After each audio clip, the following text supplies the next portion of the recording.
This is The Wheel Weaves, a Wheel of Time podcast with no spoilers. Hey everyone, I'm your host Dani, and I'm the first-time reader going through this series chapter by chapter. As always, there's no spoilers past the chapter we're covering, and that means it's totally safe for first-time readers. I'm joined by my co-host Brett, who's a longtime fan, and he's guiding me on this journey. We'd like to acknowledge and thank our executive producers, Brandy and Kirkwood, Sean McGuire, Yanis, Rikky, Morrisette, Lorenzo, Eddie Costello, LightBlindedFool, and the Amyrlin seat. And before we get into things today, we just want to thank and welcome Jane Yee, Brad Bates, and Dee Dee to the Wheel Weaves Patreon team. Thank you so much for your generosity and your support. We really, truly appreciate it. In this episode, we're talking about chapters 10 and 11 of A Crown of Swords. Yeah, so chapter 10 is Unseen Eyes, and chapter 11 is An Oath. Yeah, and these are long. We're in for it tonight. Yeah, we definitely are. We're, getting into some of the, Egwene's up to some sneaky business here. Stuff is happening. Is she? Well, sneaky business? Possibly. No. I got some stuff I can point out. Okay. She's building an alliance, a secret alliance. I'm into it. I'm into that. Okay. I'm into her assertiveness. Yes, there's some interesting stuff. I think she's, over some of this garbage. And I'm there for it. She's, getting to that breaking point where she's like, I'm done. So we'll see. We'll see how that goes for her. Yeah, okay. Now, I did tell you, before we started recording, that I've got a really fun fact today. Yeah, you did. You hyped it up pretty good. Yeah, I think it's pretty interesting. So, do you have any guesses, keeping in mind that I like to relate the fun fact to the chapters a little bit, right? Take a little tidbit out of it. Is it Unseen Eyes? What? No. Oh. Okay. No guesses besides that? I'm honestly just struggling to remember what even happens that's interesting in these chapters. Okay, I'll give you a hint. Other than a bunch of talking. It was at the beginning of chapter 11, An Oath, the second chapter. Uh-huh. Right? Yeah. And Egwene wakes up. Yeah. And then she scrubs her teeth with salt. Yes. And I know you're probably thinking, why did she scrub her teeth with salt? And what's she even using? Her finger? No. So this fun fact is about toothpaste and toothbrushes. That is cool. Yes, that is the reaction I was looking for. Excellent. Okay, brief history of toothbrushes. Salt and soda. Nynaeve has scrubbed her teeth with salt and soda and a twig before. Yeah, I know, but that's what we got to talk about this. So, history. We gotta. We have to. It's interesting. Okay, so here we go. For toothbrushes, teeth cleaning twigs have been used throughout history for basically ever. Yeah. And that's what they do on Survivor. Is it? Yeah, I've never noticed that. Scrub their teeth with a stick. Interesting. Okay, so the ancient Egyptians, as long ago as 3000 BCE, made toothbrushes from twigs and leaves to clean their teeth. And then also, Greeks, Romans, Arabs, Indians all use twigs, and sometimes they fray one end of the twig, so it's better at getting between the teeth. Yeah. Now, the interesting thing that I thought was kind of unusual, because you don't really think about this kind of thing, is the first mass-produced toothbrush was developed in about 1780 in England. And in the U.S. specifically, toothbrushes were available at the end of the 19th century, so around 1900. But the practice of toothbrushing didn't become widespread until after the Second World War. Whoa. So around 1945 is when it actually picked up. Yeah. Which is crazy when I think about that. Mm-hmm. Because the U.S. soldiers continued the toothbrushing requirement that was from the military. So they came back and kept brushing their teeth, and boom, that's why we brush our teeth like we do now. Oh, and do we have healthier teeth now than they used to have? You know what? Probably. Yeah. I'm going to go with yes. So. Because I know that the remedy for a toothache was pull it out of your head. Yeah, if I punch you in the face really hard, no, knock that your was teeth dentistry. out. Dentistry was just let me pull your teeth out. Oh, is it hurting? Yeah. Gosh. Okay. All right. And then for the brief history of toothpaste, so Egyptians again for the win, using tooth powder since 5000 BCE, but it was made from things like powdered ashes of ox hooves, myrrh, powdered and burnt eggshells, and pumice. Okay. So the Greeks and Romans after that added abrasives to the tooth powder, like crushed bones and oyster shells. Gross. Getting creative. And then, in the 19th century in Britain, most of the tooth powders were homemade and were very common, but they were made with chalk, pulverized brick, or salt. Yeah. So there we go. Okay. Yeah. And then around 1900 again was when toothpastes with things like baking soda. Yeah, baking soda, hydrogen peroxide, those became popular, and that's about the time when the squeeze tubes came on the scene too for toothpaste. Ooh, not just a powder, but like a weird viscous. Yeah, like a condensable liquid. Container too to get it out. So, but the issue was, of course, those squeeze tubes were made with lead. Oh, of course. So yeah, as is tradition. Much like everything at the beginning of the Let's put some lead in it. There you go. Yeah. So there you go. Fun information about lead toothpaste. and asbestos. Yes. In everything. Yeah. That's what's good for you. And you wonder why people are always sick. Plus mercury. Yes. All the best. All the good stuff for your body. Yep. Okay. Good history lesson, Brett. Thank you. I You're thought it was really interesting. excited about that one. I was. I thought it was really interesting. All right, so last time we were here, we had Egwene telling Swan and Lyanna about Moghedien's disappearance, and then Egwene was accosted by some novice, and we can't believe the audacity of this bitch. Yeah, Nicola, right? Oh my gosh. Yeesh. Okay. Plus, the Aes Sedai are not being very respectful to Egwene. Yeah, and that's like putting it very mildly. Right? Can't get no respect. Seriously. Yeah. So, chapter 10 is called Unseen Eyes. And this, I thought we were going to finally get an explanation or a tidbit or... About what? The Unseen Eyes in Tel'aran'rhiod. Oh, not that that's just been like... going on for quite a while now. Yeah. This is more just like, yep, it's a thing. Yeah. We don't know. I thought finally we were going to get some kind of information. Well, there's a bunch of ghosts living in Tel'aran'rhiod, so No, I thought it was something more... I don't know. Okay, more spooky than a bunch of ghosts? Yes. Oh, man. Not spooky per se, but like nefarious. Sure, yes. Yeah. I mean, unseen eyes in general. A plethora of predictions and speculations about what this could be. Yeah. Anywhere from the wise ones watching Egwene doing things she's not supposed to be doing. Turns out it's just like super weird, man. Forsaken spying. Yeah. Some crazy stuff going on. I don't know. Yeah, that's literally the answer. Yeah, there you go. Not everything needs an answer.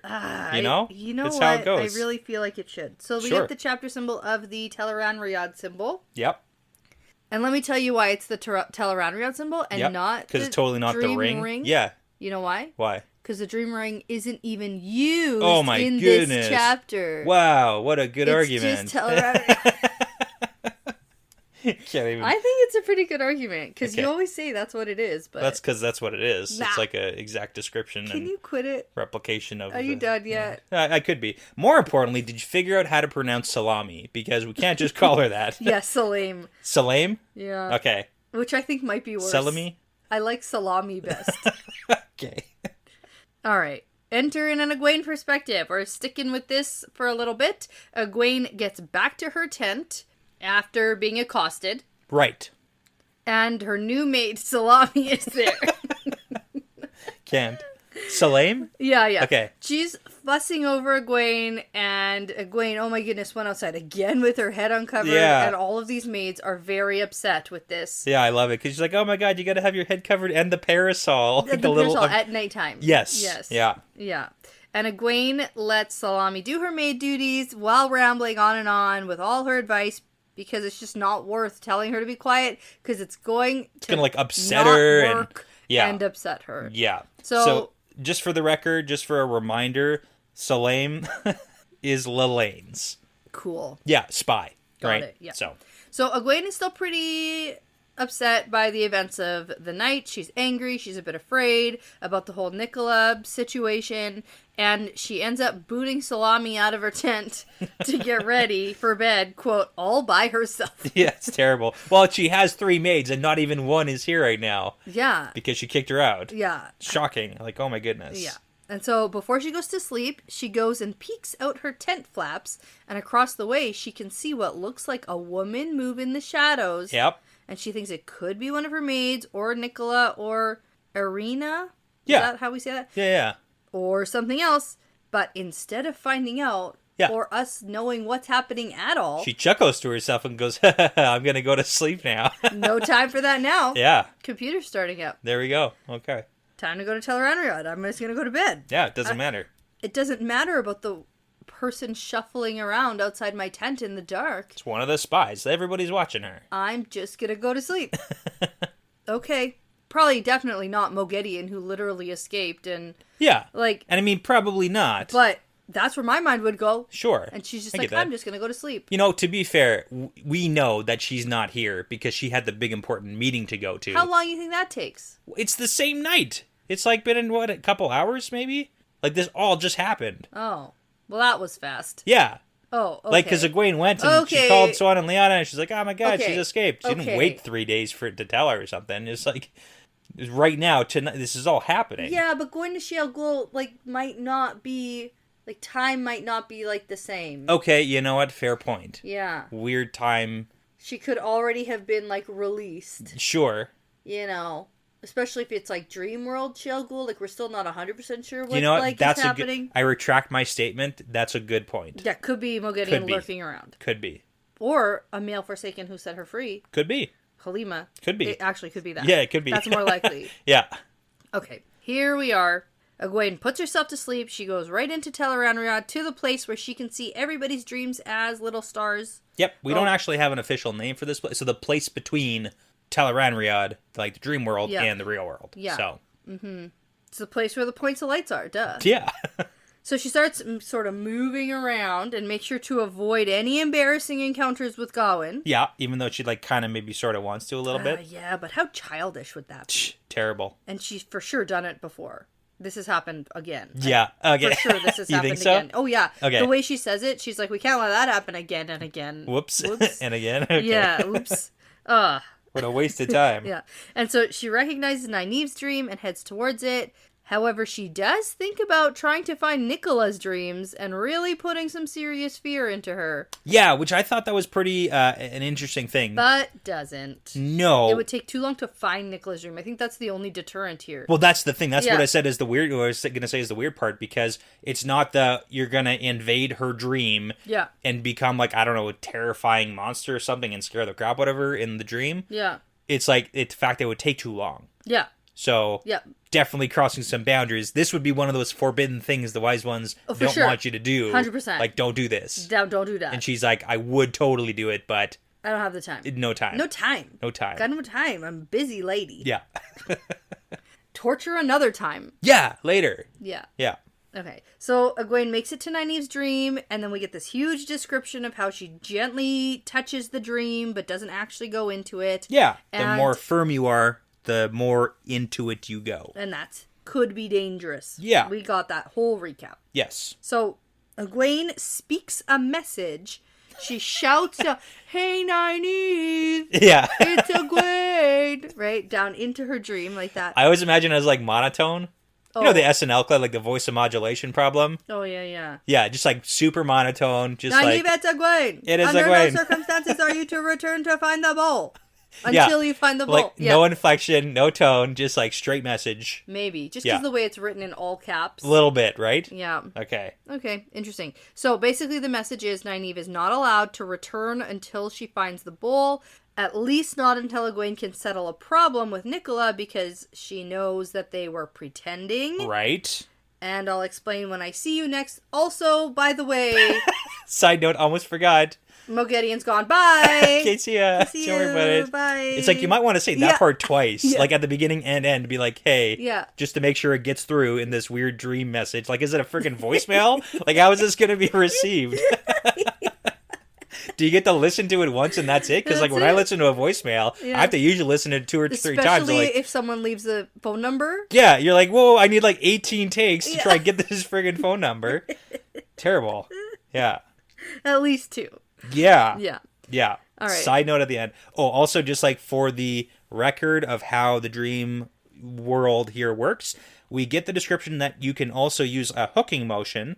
So she could snatch Nynaeve out of her dream and into a dream of her own where she was in complete control.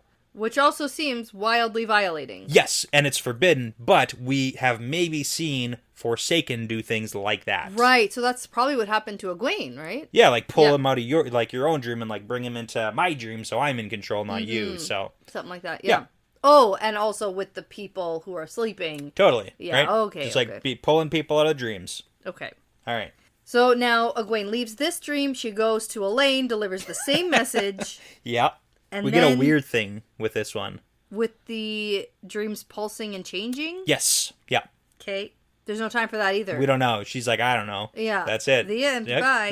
That's an Elaine problem. Yeah, because let's go turn our attention to Rand. Oh. Doesn't work. Move on. Ah, shoot. Shoot. He shields his dreams. But there's a difference again. More little tidbits of information. The difference between men shielding and women shielding. For the men, it's like dimmer, and for the women, it's brighter.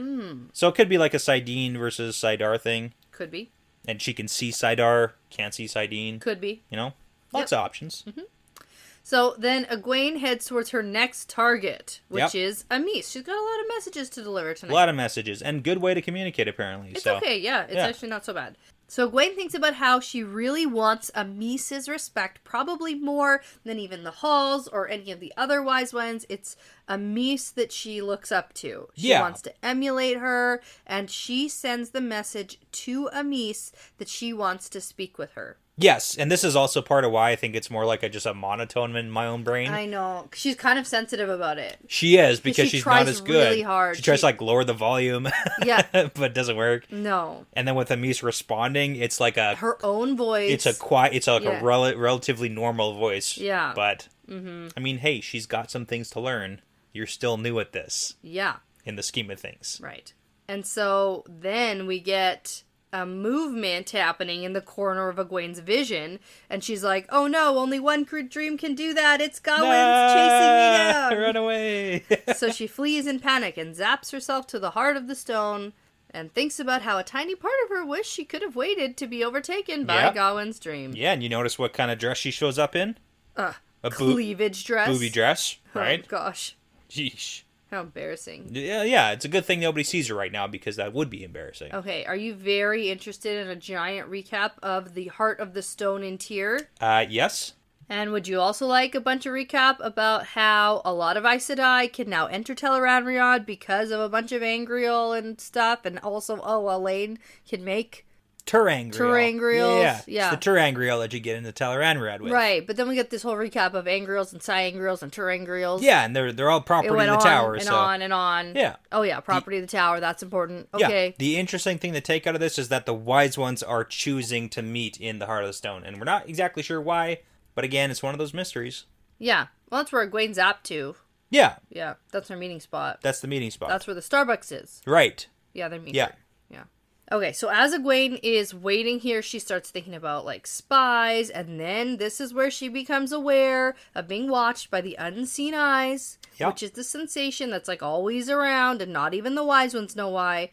And I said that they tell you, Egwene, you know, unreliable narrator. Oh, sure, yeah. Because she's like, oh, the wise ones don't even know why they have no idea. Yeah. I mean, they might. We got, like, the hypothetical heroes of the Horn. We got maybe Black Aja. We got maybe Forsaken. You know, there's lots of options. Lots. I still think it's not nothing. Not nothing, it's something. I think it's something. But not sure what. Yeah. All right. So there might be actual watchers here too, because there's like a bunch of people jumping in and out from their dreams. That's true too. And so Egwene just like wanders around.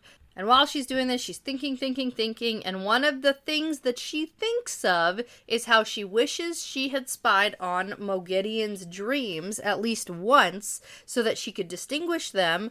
Or at least if she had spied on Logain's dream, she might be able to like get an idea of his plans and what's going on there. Yeah. She's got a lot of things happening in her head right now. Yeah, there is. And those are two legitimate points. Like, yeah, maybe you should have tried to do that with Moghedien so you could, like, know at least if she's coming at you. Yeah.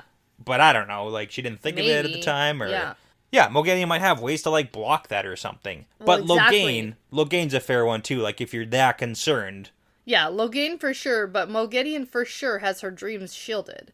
Like, if a regular Aes Sedai is shielding their dreams? Well, that's the thing. You can't look into them, but you can possibly, like, find them at least. And, like, recognize them. Yeah, like, she knows where Rounds is. Yeah, exactly. Yeah. So, there's a point to it. Yeah. She just didn't do any of those things. Right. So, Egwene tries to get a hold of herself, and she says out loud, Logain is on his way to the Black Tower, and Moghedien has no way of knowing where I am. Yeah. And I was like, Jesus, Egwene, quit it. Yeah. Stop yelling out Forsaken names. We know specifically in Tel'aran'rhiod, when you say someone's name, they can hear it. They can hear it, and they're alerted to you. And you think that somebody here That's correct. Don't do it.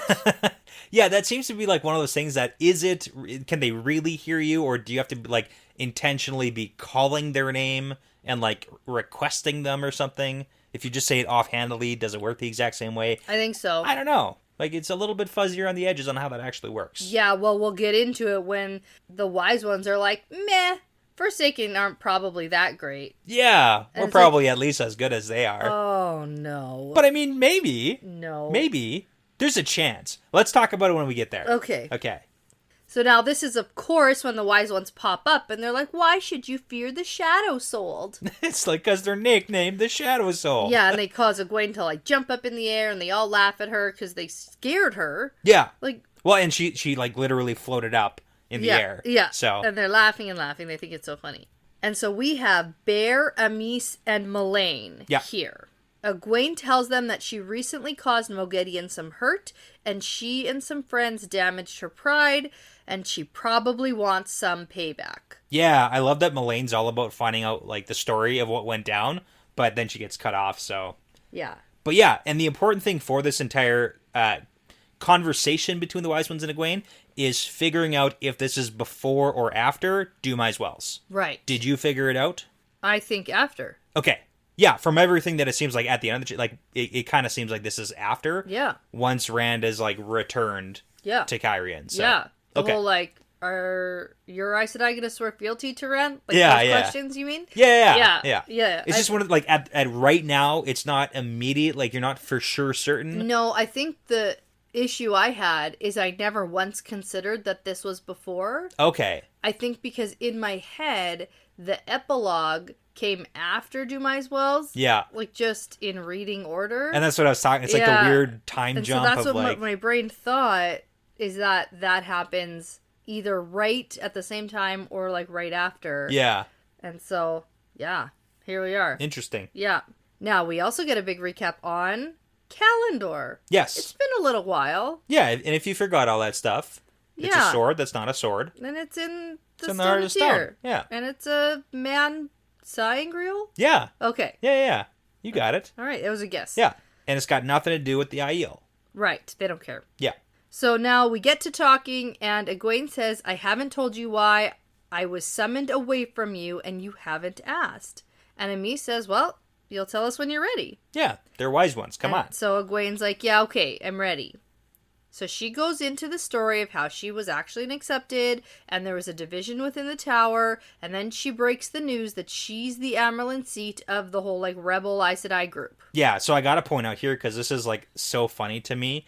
So, when she points out that there's a division within the tower, her thought process, because she gets, like, a weird look from the wise ones on that part of it, and she thinks, oh, they don't understand the division in the tower because to the Aiel, it's as unreal as something like clans or societies dividing amongst themselves. So she thinks that the wise ones can't even comprehend this, but it's like the Aiel are literally in the middle of like a culture war between themselves on how to deal with this Rand thing. And we've got, and then like, also, like, the Shido. the clans are breaking, the societies are breaking, yeah. the wise ones are breaking, like, everything is literally breaking apart for the Aiel. And Egwene's thinking, they don't understand. No, it's probably like, they already know. Yeah, it's like they know very well. Yeah.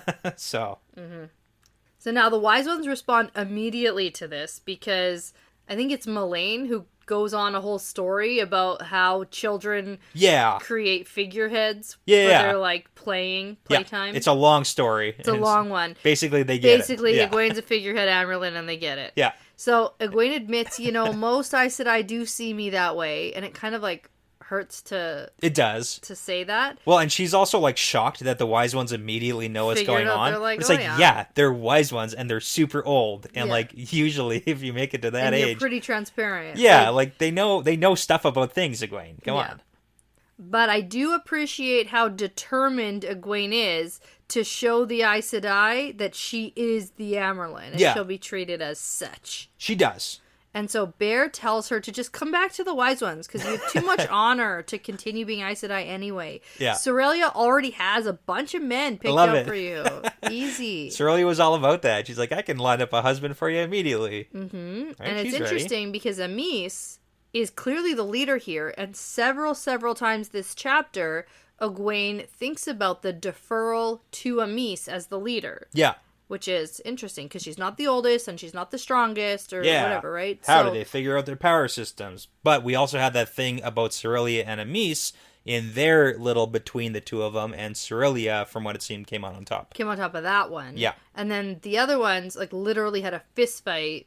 Yeah. And whoever won that got on top. So, well, sort of. With more honor, right? Sulin and Nandera, yeah. Right. Sulin won the fight, but then Nandera is still leader, Right, okay. Okay.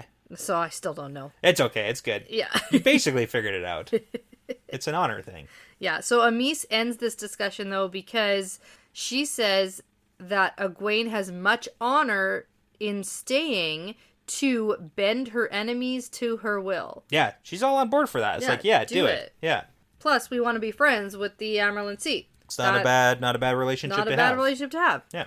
And so Bear asks Egwene, will you bring these Aes Sedai to kneel to the Karakarn? And Egwene's like, the fuck? Yeah. Course not. No? Yeah. That's a hard no. Well, it's kind of funny, too, because, like, after this, because the conversation kind of gets a little bit, like, coded, because they start looking at Amys to answer all the questions moving forward. And it starts driving me crazy. Well, and that's kind of the thing, is, like, there's clearly the wise ones are choosing to... not to share. Not reveal the whole truth. Like, none of it. None of the truth, actually. But, come on, like, but in their mindset, I mean, she is Aes Sedai. Yeah. She's Aes Sedai now. And so they're holding it all. She's Aes Sedai, yeah. It's like they have a relationship, but it's not the same as it was, because she's not with the wise ones, she's an Aes Sedai. Yeah. And the Aes Sedai are not doing so hot in their eyes with Rand. No. So, I mean... Okay. It drove me crazy. Yeah. Because I just want people to share information. Especially I want since... Egwene to be able to know what the hell's been happening. Well, and I mean, Egwene thinks that they're being, like, super upfront and honest with her. I know. It's kind of sad. Yeah. Well, they know what they're doing, too. Let's point it out, so let's go. Okay. So Egwene's like, no, I would not, even if I could. Yeah. I said I do not swear fealty to anyone. Which is funny that she says that. Yeah, because not next even chapter. because they. Oh yeah, that. Yeah. And then also, the Aes Sedai did swear fealty to Rand. Yeah. Yeah. And then it's funny because Egwene compares this to one of the wise ones kneeling to a clan chief and even makes a little like hologram. Yeah, it's a weird thing that's going on in the background. It's like we're doing like She's little like, play pictures here. Yeah, in case you don't know exactly what I mean, watch this. I have a little play to show you. Demonstration. Little sock puppets. It's like, yeah. No. Yeah, and they're like, no, I don't like that comparison. Yeah, that's not the same don't thing, no. Don't compare us to these women, please. Yeah. And then we get a reminder about the Tel'aran'rhiod meetings that the Aes Sedai had with the wise ones and how those went bad. They went not the best. Terribly. Yeah. They went terribly. Yeah. And no one tells Egwene about the Aes Sedai and Cairhien or anything at all about anything that's happened. Nothing. Zero information. We're not ready to share that yet. And it's like annoying because Egwene is clearly very concerned. Yeah. I get it though. Like I totally understand it. Because they can't give her a little bit of information because that's going to open up a whole door of like, we have your Aes Sedai and also sort of Egwene's captive. Going to find out, right? I mean, hypothetically, she should. Maybe. Yeah. Miranda's not sending any letters right now. No, oh no. So what's going on with what's going on with that? Okay, so now they all imagine some tea. Right. And we get a whole thing about honey. And then don't you hate when you imagine too much honey and so you have to imagine less honey? I hate it. I would just imagine the right amount of honey at the beginning. From the first time. Yeah, why wouldn't you just do it that way? God, Starbucks never gets it right. I would imagine a server to come and bring me tea and then I say, send it back. Send it back. Yeah. All right, anyway. Egwene's thinking about how the wise ones want to guide Rand just as much as anyone else, including Elaida or the rest of the Aes Sedai. Yeah. And they want to direct Rand in a way that's best for the Aiel. And then she thinks about what she has to do to get involved with guiding him. Yeah, she also wants to guide him. Yeah, and I mean, everyone else is wrong. Yeah, but luckily, I'm right. I am the one who's going to do it the right way. Right, because, Egwene cares as much for Rand as also guiding him. Yes. I know what's best for him. She does, totally, 100%. I'm concerned for his own good. Nobody else even thinks about Rand or and what his best interests. So yeah, I'm glad that she's 100% accurate with that statement about herself. It's so bad. Yeah. Yeah. But that, I mean, come on. It's like, I know that I thought that way. I still think that way most of the time. Good thing I'm right about this. Exactly. Yeah. It's like, good thing everybody else is wrong, but I'm the right one. I'm right. You got to start asking yourself, am I the crazy one? Sometimes. No. Never. Never. It's always everybody okay, else. Okay, got it. Yes. Good advice. That's cool. Yeah. the right answer. Good job. Yeah. So now they sit for a while, and Amys asks Egwene, like, what's on your mind? There's clearly more you want to discuss. And, you know, it is the topic of Rand. It's a very serious conversation now, because Egwene is concerned. Yeah, she tries to make, like, a little joke, and then the wise ones are like, haha, no.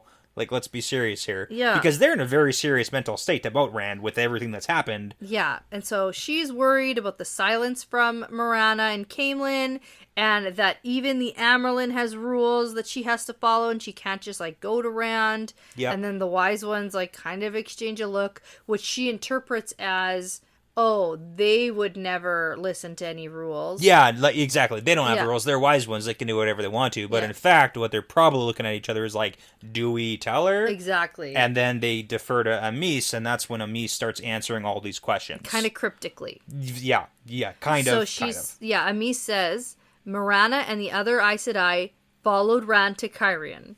You don't need to worry. He will put his foot wrong with her or any of the others with her. We will see that there's no difficulty between him and any Aes Sedai. Okay. All true statements. Okay. Mm-hmm. Yeah. And Egwene thinks that doesn't sound like Rand. Well, I guess Marana really is doing a good job. Great job, Marana, who's no longer in charge of this embassy even. I know. Plus, there's a whole bunch of new Aes Sedai on this. Oh. It's crazy how much has happened, and she has no idea. No clue. And the real question is, how much does, like, Sheriam and the crew know? Yeah. We don't really know. We don't really know what messages are being passed. Yeah. So. And we have Karuna and Bera still, who have this kind of distorted view of what they think is happening here. Like, they're still trying. Yeah. And so what they're sending back, if they're sending anything, is, like, probably wrong information anyways. Oh, for sure. Yeah.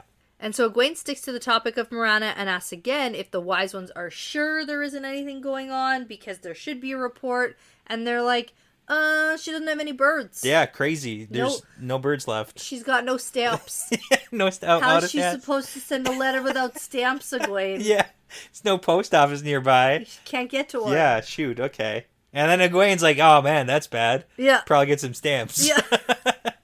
And really, in the end, Egwene just asks Amys to not stop Rand from talking to Marana. Yeah. Because she's supposed to convince Rand that they mean no harm, because Elaida probably might have some nasty surprises for him. Never know. They're up to no good. Mm-hmm. Yep. But the Salladhor sisters do not. Yeah. No, it's so good. Yeah. It's such a and good... then a, quote, unreadable look passes between the wise ones, and then Amys is like, okay. So here's the thing. Do you think that Amys is, like, breaking Giotto a little bit by intention, like, hiding this information? There's clearly something going on between the wise ones. Or is it just, like, they're looking at each other like, should we say anything? And then Amys makes the decision, like, now is not the time to break news. Yeah. Because if we say anything, then the whole can of worms gets opened up. Well, and we really don't quite know exactly what night this is for them, how fresh this all is. Yeah.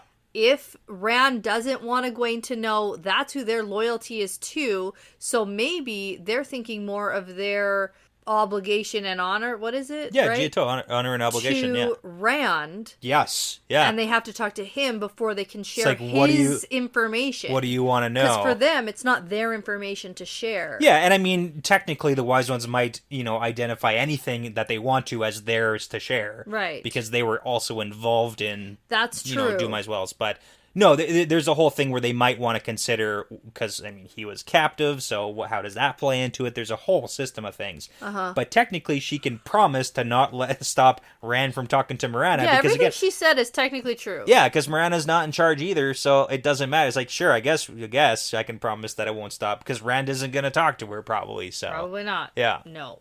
Got it. Okay. I can do that for you. Okay, let's take a quick break because I need a top-up of wine. Okay, and I know we're going to keep going. There's a whole list. There's a whole bunch. There's a lot more. Because I was like, oh, I can wait till the next chapter, and then I just saw. There's a list of dreams. There's a whole thing. A whole bunch of stuff. Okay. So just hold on. I'll be right back. Okay, all topped up. Awesome. Where were we? What's happening? Egwene just asked Amys to promise. Oh, yeah. Right? Mm-hmm. I promise, and then... we get the look. Yeah, and Egwene is very confused and misreads the entire situation. Right. She thinks that Amys is probably offended. Yeah, that she asked for, like, a promise, right? Right. And that, but, she does feel a weight off her shoulders and says, I knew I could count on you to tell the truth. Right. I can't tell you how glad I am that we're friends. Thank you for being honest. I love you so much. Being my friend. Thank you for being my friend. Yes, and then, whoa, Amys's clothes. Flash. To Kadinsor. Right. Right? Uh-huh. Battle clothes. Right. But no one acknowledges it. Yeah, no one looks. We're not looking at it. We're not talking about it. I don't know. And Egwene's like, whoa, that was weird. Yeah, are we supposed to assume that this happened by accident? Because I don't think that Amys does anything in Tel'aran'rhiod by accident. But that's the thing, is like how thrown off Amys might be by like not straight up lying, but like completely lying by omission to Egwene. Considering there's the weird thing about Amys like getting like not teaching her in the dream world anymore because she lied. Because Egwene lied about what she was doing. Right. So it's like a little bit of maybe she feels like she's going to have toe. Yeah. I was gonna say G. I don't know which one's which. Honor and obligation. Have toe. Yeah. To Egwene like later, but she'll just like accept it for now. Got to do it now. Got it. So or later. Got to deal with it later. Got to lie now. It's how it is. Maybe. I don't know. Maybe. Yeah. Then Egwene asks for a favor of the wise ones. Another one. Yep. And because they're best friends again, so. Yeah. She's like, please don't tell Rand. Yeah. Please don't tell Rand about her. This. Yeah. Yeah. Which is fair. Because, she brings it up. She's like, don't specifically lie, but, like, just don't talk about it, okay? Yeah, but, like, because he already sent Matt to basically save her. Rescue her. Yeah, and that went terribly. The last thing that she wants is Rand thinking that he has to come save her, like, himself. That would be a disaster if he showed up. the wise ones are like, yeah, we'll keep this quiet. Yeah, it works. And then they all talk for a little bit longer, and we get no real more information about anything. Not really. Melaine wants Rand to finish off Savannah and the Shido. Which is confusing for Egwene. Yeah. Because she's like, I thought Savannah was a wise one no matter what. Yeah. So. Well, because Amys and Bear, like, give her a look because, like, hey, you can't talk about killing other wise ones. But and especially considering we just clearly lied right to her face. Yeah. It's like, shut it about all the things. Yes. Mm-hmm. Right? That too. Okay. All right, now finally Egwene says it's time to leave. She has to get some sleep tonight, and she gives one last warning about Moghedien being out again, and Bear's like, don't even worry about it. We're not worried. Yeah, well, and specifically because they've seen Dreamwalkers, including men, but they're all avoiding the wise ones. Yeah. So, that's a kind of a big deal, the fact that they're actually, from what it seems like, seeing Forsaken in the dream. Well, that's not unusual. But to, like, see them and they think that they have seen the wise ones and they're also avoiding the wise ones. That's why Amys chimes in and she's like, I think that they are as strong, as we are, or we're as strong as they are. So maybe that's why they're avoiding in the dream world. And maybe. There might be some truth to it in the sense that they might be at least close enough in the power in Tel'aran'rhiod that it's not worth the risk for Forsaken to try and challenge them. Might have something to do with how confused all the Forsaken seem to be about Aiel. That could be it too. Age. They're like, whoa, what's up with that? That's kind of funny. I don't want to touch that. Yeah. I don't want to touch that yet. It's weird. Well, and also, not worth it, right? It's not worth it picking a fight with these wise ones who might be skilled. Societies. Like, why am I going to do that? Because the Forsaken are just people. Mm-hmm. So. Really strong in the power, diabolical, evil people. They are, but they're still. They're just people. They're just That's a weird thing to say about Forsaken. That's the whole thing about Forsaken. They're just people from a long time ago who were not very good people. Yeah, bad people, in fact. Yeah, but Nynaeve, they've captured multiple Forsaken. Like, they're just people. Multiple? Who else have they captured? Asmodean got captured. Well, that was by Lanfear. Moghedien got captured. That's multiple. But that's what multiple means. Yeah, but they didn't capture multiple. I meant they into inclusive of all the Randlanders. Like this time, like what I'm saying is they're not invincible. Forsaken are very clearly not invincible. Okay, fine. Like, except for if the Dark One just decides to bring them back. that's why you balefire everything. Yeah, well, we don't. Then none of them know that. This whole the Forsaken are just regular and aren't worrisome or scary at all. Okay, Really I didn't say. Brett. I did not say that. Way to add a bunch of words It's to like my. literally your tone here. Who cares? They're just people. Oh my god! Don't misrepresent me like that. That's not what he said at all. Yes, it is. It's literally what you said. Play the tape back. Listen to it again. Let's No. move on. Let's get to this list of really important dreams that Oh my Egwene god, has. I bet none of them are actually important. Egwene steps out of Tel'aran'rhiod back into her body, but not to regular sleep. She doesn't do that ever anymore. Yeah. Which, is bound to catch up to her. That seems I mean, okay, sleep is different in the Wheel of Time from what it seems like. Yeah. But also maybe your brain should get some regular sleep. I don't know. Yeah. Just like coming from Just coming from someone who also enjoys some rest. Yeah, and Yeah. also like maybe could And- sleep better, but get some real sleep. Yeah, so she keeps one corner of her brain fully aware to catalog her dreams. Yes. And we get a couple of pages of all of her dreams, on and on and on and on until the chapter ends. Okay, let's go. Let's do this. Yeah. Gawain looking tall and handsome, and then walking across the floor of broken glass, and the shards are breaking at every step, and there's a bloody trail left by his feet. Sounds good. Okay, anything? Nothing wrong with that. All right, normal sounds like as a good. fuck. Sounds good. Gawain on a black stallion, right? Classic. Then Egwene's standing in the road in front of him, and he stops because the road forks right where she's standing, and then down one fork is his violent death, and down the other is a long life and a death in bed, and down one path he would marry her, and the other not. But we don't know which is which. We and don't know. Which is which. He seems to see her, possibly, and then he turns his horse down one of the forks. Ooh. I bet he decides to marry her and die a violent death. Oh, nice. Good twist. Yeah. I like it. Okay. I bet, yeah. That's your prediction? Okay, I like it.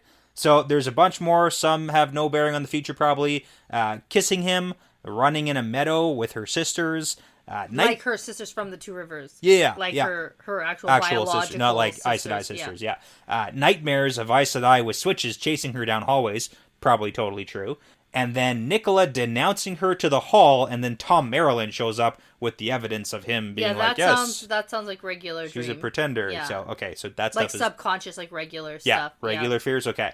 Egwene standing before an immense wall, clawing at it and trying to tear it down with her hands, and it's made of the seals of the Dark One's prison. Ooh, spooky. And some are broken and some are weakened, but no matter what, she could not tear it down. Okay, representing something, possibly. Probably, definitely. Prediction? Okay, No, good. Okay, I'm just like... yeah, it represents something, Oh, alright. crazy. Sure. She can't do it. Sure does. Okay, Matt's on a hilltop. Oh, Matt, okay, yep. I Yeah, remember watching an illuminator's display of fireworks, and his hand shoots up and seizes one of them from the sky, and arrows of fire flash from his clenched fist, and men are going to die because of this, and the world will be changed. Now. Cool. Okay. Yeah. Nothing? Not really. All right, fireworks and Matt. Pretty cryptic. We know he likes fireworks. He's blown stuff up before. More from Eludra. Oh, perhaps? possibly. Okay. Now, straps at the waist and shoulder held her head to the block with the headsman's axe descending, and then someone is running, and if they run fast enough, the axe will stop, and if not, then not. Her head's chopped off. Gonna get her head chopped off. That sounds bad. Okay. Good predictions. I like Shoot. this. Okay. Very intuitive sense into what's happening here. Yeah, these ones are very cryptic No, for me. I'm I'm out of practice a little bit, That's and okay. I just don't know. It's more so like we got to put them on the record, so like at some point I might be able to, reference back to them. Sure. We've got Logain laughing and stepping across something on the ground and a mounted black stone, and she looks and thinks it's Rand's body he steps over, laid out on a funeral bier, and when she touches Rand's face, it breaks apart like a paper puppet. Okay. Weird. Yeah, that sounds bad. Yes. That one doesn't sound good. And also, we know that Min has had a viewing of him on a funeral bier. Yeah. With ladies around him. Yeah. Yeah. And there's a difference between a pyre and a bier. Yes. A pyre is like the Viking funeral wooden like flames people think of. No, Viking funeral is when you're in a boat. Okay, That's but different. also like where Yeah, there's the like pyre is different than a bier. yeah, a bier is basically like the platform that a coffin would sit on. Yeah. So it's not like big No, flamey yeah. fire.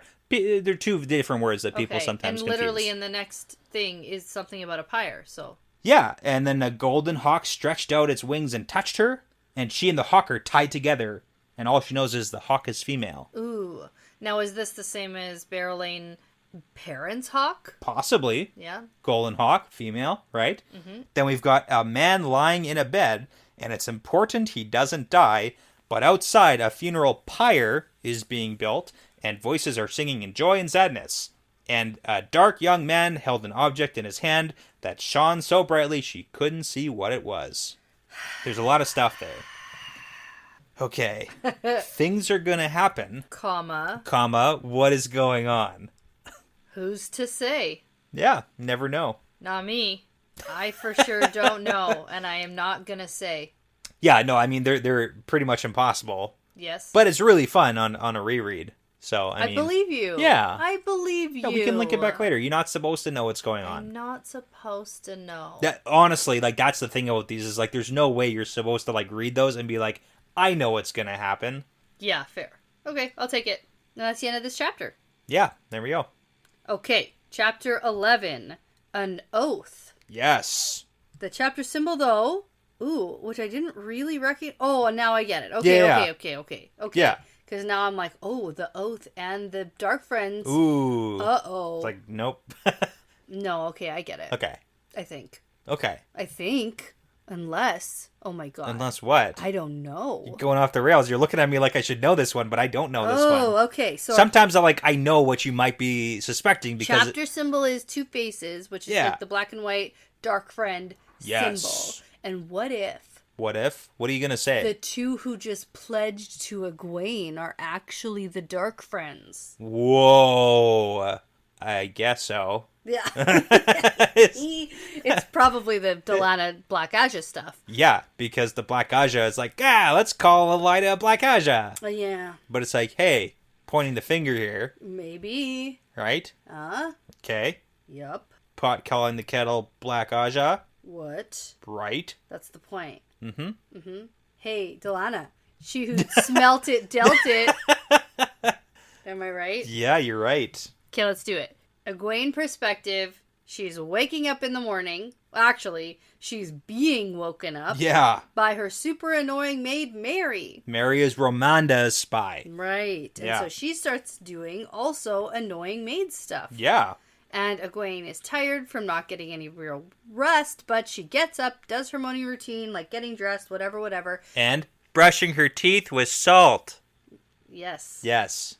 Very interesting that she does that. Now you know why. Sure. Okay. Yeah, it's good oral hygiene. There you go. Okay. Yep. It's also before the sun comes up. Sure. Which is just like, oh my god, I wild hate that. to me. I hate that so much. Yeah. I hate waking up before the sun's up. Yeah, winter in Edmonton is the worst. Oh my gosh, it really is. The sun's not like fully up till like I'm at work at like 9 o'clock. And then it's down by like 3. Like December. Yeah, It's seriously. terrible. It's so terrible. It's like, do you want 5 hours of sunlight? Sure, why not? Sure, yeah. Anyway, okay. And then in the summertime, it's like, hey, you want 4 hours of darkness? Yes. Okay. I do, yeah. Yeah. And then your kid's up at 4 a.m. because that's when the sun came Exactly. up. Okay. Anyway, so Mary keeps talking until Egwene basically runs out of the tent into the camp. Yep. And then we get a big long description of the camp. Yeah. Since they're not traveling today, we get to see a bunch of things that people are doing while we're not moving today. They're making candles. They're blacksmithing. They're repairing stuff. They're doing laundry. Yeah. All the stuff you can't do while you're marching, which is everything. Yes. It's the day to get things done. Let's do it. Gotta do it. Yes. Tackle that to-do list. Yeah. Yeah. So now Egwene thinks about sending Mary away, and it's mostly because she's ugly. Did you pick up on that? You know what? Honestly, I didn't. Yeah. I didn't pick up on that. She doesn't like her face. Her, like, nose, the way she looks at Egwene. Yeah. Everything. Okay. That's what she doesn't like. She's like, oh my god, what a terrible way to be woken up with that face looking at me. Yeah, okay, that's like, bad. She really thinks Mary's, like, the ugliest woman and can't stand her because I actually never picked up on that before. Yeah. That's good. Like, I've learned something. reread the beginning of this because it's quite funny. Because it starts off, it's like, she's so annoying. It's, when someone's so annoying, you're like, they're ugly. Get your stupid face out of my face. Yeah, she's constantly remarking on her, like, facial features. Egwene. And then is like, I can't stand looking at her ugly face. But she can't fire her, because then she'd be jobless and probably out of the camp too. Yeah, and then Ramonda would just find another spy mate to take her place. Yeah. But that one might be... not so ugly. More attractive. Oh, jeez. Egwene, come on. All right, so she'll just deal with the ugly face. She'll have to. Yeah. Right? She's really taking one for the team here. Yeah, she is. Yeah. So Egwene heads to the tent that she uses as her study and assumes that Cheriam will be there with this huge list of, like, petitions and these people who need her. Yeah, it's busy work. Yeah, supply on... Yeah. And... okay. And... yeah, well, so what's happening is that Cheriam is finding literally anybody that she can to come and petition Egwene. So she has things like people asking for forgiveness and marriages and people, tradesmen wanting testimonials and people asking for like prayers and novices trying to get out of chores and punishments. It's just to keep Egwene busy so that Cheriam can do like the actual real work, because nobody wants Egwene in charge of anything. Yeah, and today Egwene doesn't plan on dealing with any of it, and she's not going to. Yeah, Cheriam can shove it, but she's not here, so it doesn't matter. So Egwene enters, Cheriam is not there, but Theodrin and Fealty are. The Black Aja, possibly. No. That's what you said. I know that. Okay. It's not that. You don't think so? No. Okay.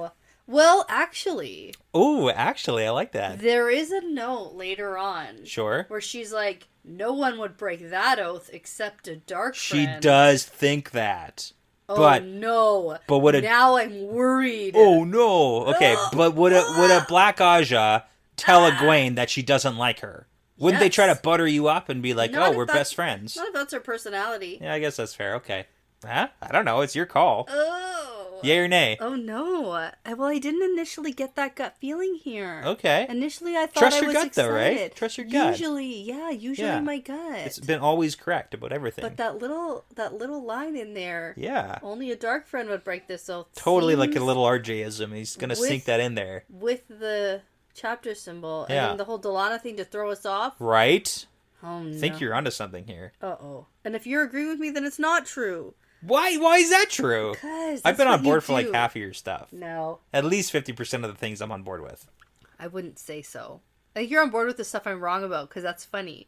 Well, maybe sometimes. Sometimes you're like super right about things that are also hilarious. Yeah.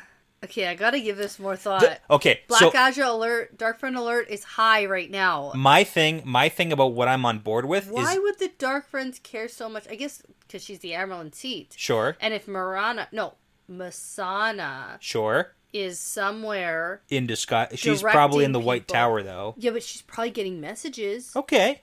To some of her followers and stuff. Yeah. Oh. So my thing about what I support of your opinions, I like when you justify your answers. Okay. I don't care if they're right or wrong. It's if you can give me a justification for why it may be right, then I'll be on. But if you don't give me justification, you're just like, oh, that person is like a dark friend or whatever. For fun. Yeah. Then I'm not gonna. I'm gonna fight you on that, because it's like you got to justify your answer. Just gut feeling though. Sure, and that's not good enough for me. So I'm not gonna be on board with that. And here, you provided a little bit of justification. Yeah, I did. For what if. Yes. Not a ton, but enough that'll like give you a props for it. That's fine. You snuck out of this one. Yeah, that's how it works. All right. Anyways, so let's get to the hilarious thing about their information. Because they were tasked. Oh, I know. They were tasked for finding out who was sneaking around. Yes, they were. Mogedian's tent, Merrigan's tent. And they didn't see anybody there except Halima. But no who cares? One cares anyway. Nobody cares about her because she's just getting guys looking at her and stuff like that. She's the worst. Yeah. She's just a dumb secretary. But the worst part was Tiana, right? The mistress of novices, saw them and told them to go to bed. And when they were out on orders of the Amyrlin. And their Aes Sedai. Don't. That's the bigger part. They're not mistress of Aes Sedai, mistress of novices. Get the heck out of here, lady. Get out. And they kind of told her that, apparently, and it didn't go so hot. Oh, my gosh. Yeah. Anyways, are we gonna... They can't get no respect. Can't get no respect around here. None of them can. None of them Are we talking about the whole, like, they know Halima was around? Okay. Yeah. Well, we know it's Halima. No. We know that. We saw that. We know that. They don't know it, but it's like, is that ever going to come around? They're going to be like, it's Halima. No. Okay, they're never going to figure this one out. Love that. Okay. I mean, eventually, yeah. Okay. When it's like time for Halima to reveal herself. I don't think anyone's like figuring It was out. me all along. Yes, honestly. Maybe. That's funny. Okay. But there's going to be no connection to this event, I'm sure. No way. Yeah. Oh. Maybe Egwene will be competent this book. Maybe this is the book Oh, man. for Egwene. I mean, like, she's already starting out, like, I like her. Sure. Yeah. I mean, okay, last chapter was, like, an exception. She's finding her groove in the is. place where she belongs right now. You know what? The way this ends, I like. So let's get to it. Okay. So Egwene tells them that she's really sorry for their difficulties, and then we get her whole recap on the being raised to Aes Sedai thing without testing and the oath rod. Can't get no respect. And the other sisters don't take them seriously. Yeah. And Egwene offers to speak to Tiana about it, but Theodrin is like, don't do that. Yeah, not really a point, and like, don't put yourself out there for it. Yeah, but they didn't tell Tiana why they were out there. Yeah, she's like, she asked and we didn't tell her. Yeah. We said, shove it, Tiana. And Egwene's like, well, there's no need for secrecy, but like, okay, cool. Yeah. Now you can go. Yeah, see you later. And then they sort of like hang back a little, and Fealty says, I wish I held the oath rod so you can know that what I say is true. Yes. And Egwene's like, it's not the oath rod that makes you like truthful or makes you Aes Sedai. Yeah. Like, speak the truth and I'll believe you. So I'll believe you until I have reason not to believe you. Like if I find you lying to me. Yeah. She has two like really important things that she kind of does here. Is one, she does tell them like, hey, I'll believe you until I don't believe you, until you give me a reason not to trust you or believe you. And I think that's a very good point, because she thinks about like, you have to rely on sisters too, even with the oaths. Like you have to have some level of trust. But we get a couple of hints in this chapter about what Egwene's opinions are on the Aes Sedai and their systems and processes, which we'll talk about probably with Swan when she has that conversation. Okay, interesting. Okay. Yeah. Okay. So Fealty tells Egwene the truth and says, I don't like you. You probably know that. You probably think I was mean when you were a novice and you came back to the tower after running away, and I still don't think you got punished enough. But anyways, Ramonda and Lilani both offered to take us under their protection and that they'd see us properly raised when we return to the tower. You're laughing because I said Lilani? That's why, yeah. Okay. Yeah. I couldn't help it. Whatever. Yeah. Okay. And then Theodrin jumps in here and is like, KKK. But the point is, we didn't attach ourselves to them, and we didn't attach ourselves to you because we had no other choice. Yeah, like they had options here. Yeah. And we didn't do it in gratitude for the shawl, which is what Egwene previously thought. She did think that, yes. Yeah, and then Egwene's like, okay, well, why then? And Fealty's like, because you're the Amyrlin seat. Yeah. We see what happens. We see that some think you're Sherian's puppet, and most think that Ramonda and Lelaine are in control, but that's not right. Yeah. You know what? I actually completely respect their opinion, because they recognize, in a large sense, that Egwene was raised as a puppet in a large, just the way it is. And Egwene even thinks to herself, like, she knows that, but the fact that other people see that and know that, and, like, are telling it to her, like, is hurtful.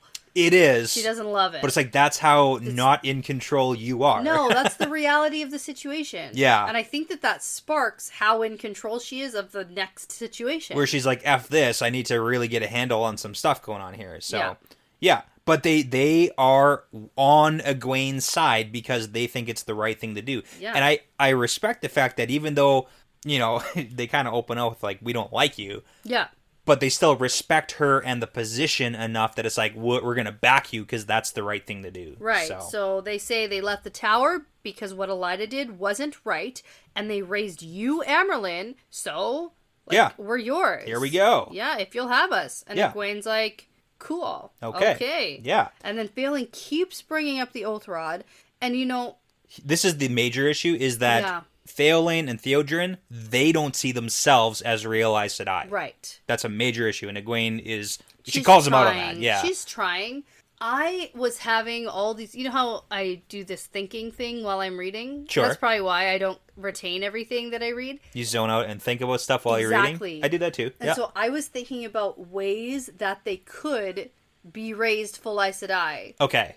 in all the Aes Sedai's minds. So the problem is, Egwene goes on to explain that her goal is to, like, abolish basically testing. So, like, F the oaths, F the testing. We don't need it. We don't need it at all. And so if that's her goal, then, like, no, she's not going out of her way to get the testing for them. Sure. But the first thing I was thinking of is, like, if we go to the tower in Tel'aran'rhiod with some of the halls. Okay. Or, like, some of the sitters. Okay. And then they do, like, use, like, a Tel'aran'rhiod oath rod.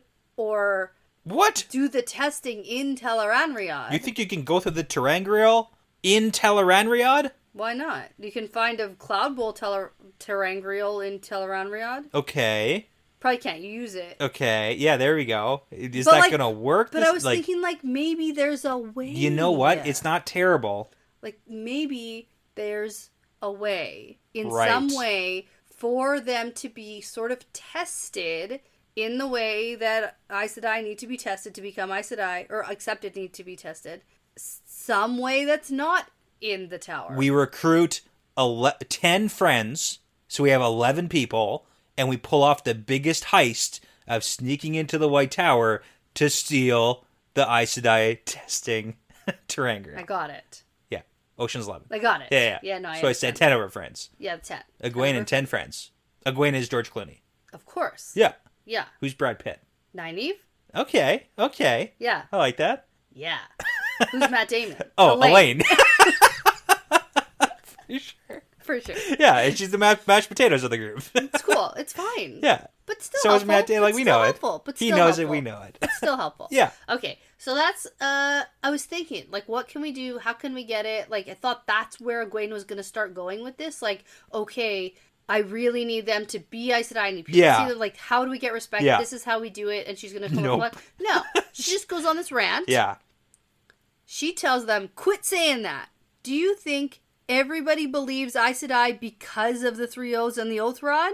And then she goes on to talk about how it's actually a detriment to Aes Sedai because then they're so twisty and shifty. Yeah, people are, like, more suspicious of Aes Sedai because they know that, like, what they're hearing isn't probably what they think that they're hearing. Right. So it makes it even worse. So she is 100%, like, it seems like she thinks that wants the to 3 abolish O's hurt as much as they help. Yeah, so let's get rid of them. But this is the thing about really, really, really old Aes Sedai who've been around for, like, a long time. Literally hundreds of years, probably. You can't just, like, get rid of the white pages or the yellow pages because they still need their phone books. Yeah. It's not going to work that way. Yeah. It's not going to happen. Until the phone company finally says there's no phone books. You can still order them, though. That's the thing. You can still request it. That's the problem. That's part of the problem. Yeah, but, like, so, you're like, not really, though. But you can technically still... But the whole rest of the organization, like, doesn't use them, so deal with it. Yeah. Basically. We should just get... Hey, nope. Just retire. Can you retire? No. What about Adelius and Vandine? They retired, sort of. Sort of. They're back. Well, there was a major world crisis. Was there? They're in Abu Dhar. Is that a major world crisis? Well, now they're interested in what's happening. Yeah, so. That's different. Okay, I get it. Gotta have a plan when you retire, man. Yeah, I actually don't know if, like, white pages and yellow pages translates across the world. It probably doesn't. Phone book. Phone book? Yeah. It might. Yeah. Anyway, the main point of this entire rant is that Fealty and Theodrin are Aes Sedai, just like Egwene and Nynaeve and Elaine are Aes Sedai. Yep. And she doesn't want to hear anything else about the testing or the oaths. And then after a moment, Fealty and Theodrin swear fealty directly to Egwene. Yeah, the thing that she thought it does not happen last chapter happens this chapter. Right. And this is the oath. Is it the same one from the whole Gareth Bryn, Swan, Lyanna, and Min situation? It's a very similar oath. Yeah, hope of salvation and rebirth, blah, blah, blah. Let me look. Yep, basically the same one. Not exactly identical, but close enough. But a pretty important one. Yeah, it's the whole, like, salvation and rebirth. I'm going to reiterate, Egwene thinks only a dark friend would break this strong of an oath. Yes. Okay. You gotta pick a lane here. Are they or are they not? My gut says no. Okay, then go with it. Go with it. But let the recording show that I was skeptical. Yeah, but that's not enough. It has to be, because I don't have anything stronger. Okay. I'm going to go with no. I'll leave it I'm going to go with no. My original gut said... Okay, for the record, no. I kind of like this little trio. I like that she has some... Sidekicks. Yes. Other than, like, Swan and Lyanna. Yeah. Right? You gotta branch out a little bit. Right. I kind of liked it. Because then she immediately starts giving them some tasks. Yeah, we got, like, a job to do here. Well, first... But we don't get to know what their tasks are. We don't, but first, Fealty is like, hey, I need to take a penance because I told you that you suck and I hate you. Yeah, but Egwene says, there's no law against telling me the truth. Yeah. You don't have to like me. Well, that's fine. She could give her penance for it. Yeah. Because of no reason, but you're free to dislike me as much as you want, as long as you keep your oath. Well, and that's kind of thing. It's like, hey, same team. We don't have to be best friends, but we're on the same team. So, like, let's do this. Better. Yeah, I like that. Yeah, because that's the whole Swan and Lyanna shtick, is that people think they don't like each other and then they work together. Works super well. Yeah. Probably not great if she, like, actually truly dislikes her. Right, there's that. But, again, same side. I think that Egwene will grow on Fealty. Okay. I think. It's possible. Yeah. I was actually wondering if at any point Egwene is going to tell Fealty what actually happened when she was stolen and captured and, sold into slavery by the Black Aja. Yeah, exactly. Like, how do you... I mean, you could say literally anything, but that would be communicating, and we don't do that here. Well, no, and especially she doesn't want to communicate about her, like, past trauma. Sure. It's like a whole thing. Yeah. You really gotta trust and know someone to share that. Yeah, maybe in the future, not right now today. I can just run away, but yeah. Okay. Yeah, so this is where we get the fact that Egwene outlines, like, the secret plan. We don't get the plan, but they're going to do it. They're going to do the plan, and they leave, and then Mary and her ugly face come back with Egwene's breakfast. And it's terrible because she's so ugly. Oh, and we didn't even talk about, there's a note from Swan sitting on this table this entire time that Egwene really, really wants to read. Yes, and she didn't even, like, look at it, so she's not hinting towards it, but... Now she's going to look at it. And it's nothing. It says, nothing of interest in the dream. Yeah, and we do get the funny thing that it's like, oh, that means Swan has been doing lots of spying in Tel'aran'rhiod, and this means that Lyanna's going to come and complain because Swan's not allowed to have the ring, like, Ter'angreals. So they have to take turns, yeah. Well, yeah, because Lyanna is can, allowed. But Swan is, like, stealing it too much, probably, so it's just going to be another thing, but whatever. Who cares? Doesn't matter. So Egwene destroys the note, eats breakfast, and then Swan shows up. Yeah.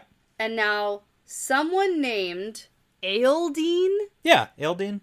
So Eildine? I wrote, who? Yeah. Because, like, I had to reread this, and I was like, wait a minute, is this someone I should know? Nope. I was so confused. Do you know why? Do you want to know, honestly, why I was so confused here? Did you think you knew this person? Yes. Who did you think it was?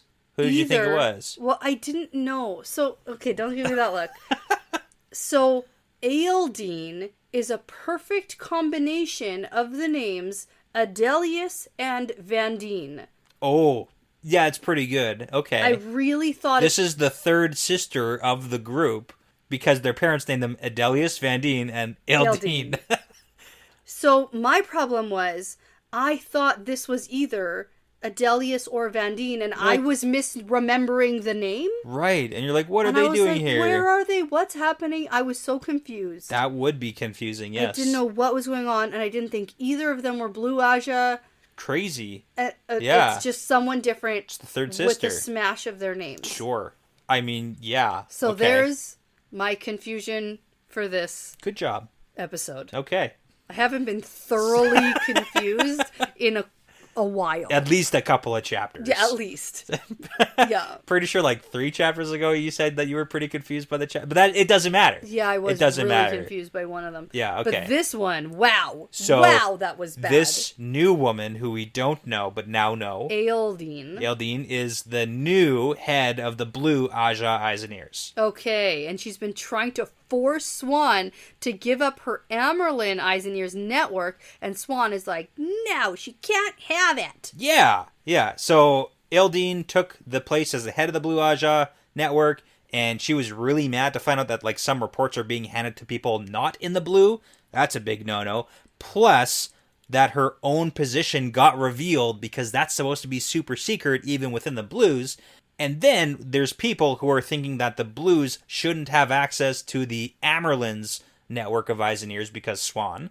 But now it's like, oh, she's blue again and she still knows everything. So it's like, technically the Blues have everything. Mm-hmm. But nobody is saying that Egwene should have control. Because or any her. information. Yeah, because like, who cares? And they're saying that the Hall should get access to the Amyrlin's network. And that just basically means Romanda and Lelaine should get access to the Amyrlin's. That's right. But Swan is like, nope, I'm not telling anybody. It's mine forever. Screw you guys. Yeah, and the Eyes and Ears network right now is a little bit... It's a little bit shaky. Yeah.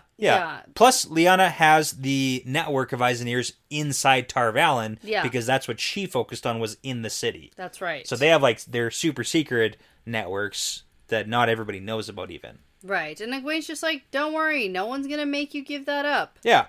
And that's the end of that. Yeah, and then Swan goes a little bit downer. She does. Like super negative Nancy. Mm-hmm. Sullen Swan. Okay. But she goes on a bit of a rant, half to herself about the strength and the power and how even though she's aware of people and their strengths, it's not something she ever had to think about before because she was always stronger than people. She was like the most and strong. And then she was also the Amyrlin seat, so it like didn't even matter. Yeah, she was like most strong plus Amyrlin, so... Yeah, it's not something she ever had to think about. And now she's not. So much weaker Yep. that...